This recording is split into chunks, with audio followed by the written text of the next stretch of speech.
Dr. Carcas, tell us about the importance of self-breast exams. I feel like we cannot talk about this topic enough.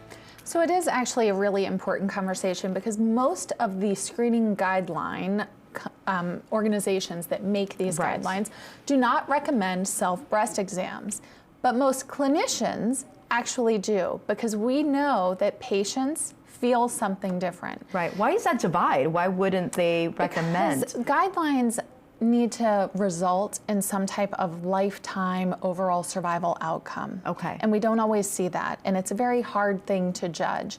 But what I will tell you is when women know their breast, they know when something changes and they can advocate for themselves. Absolutely. So what I typically tell my patients, you need to feel your breast. Even if you're not feeling them at the same time of the month, every month, when you shower, you know what it feels like.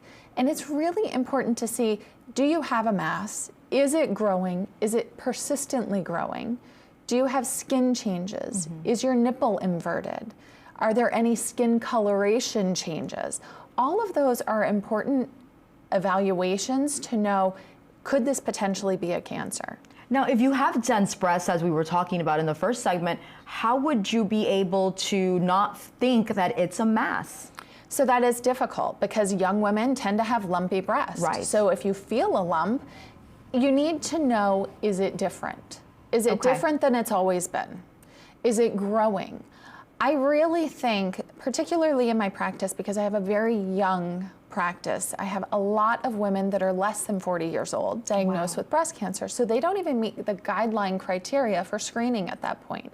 But what they have to do is they have to advocate for themselves. If you feel something, have it evaluated until you know for sure it is not cancer.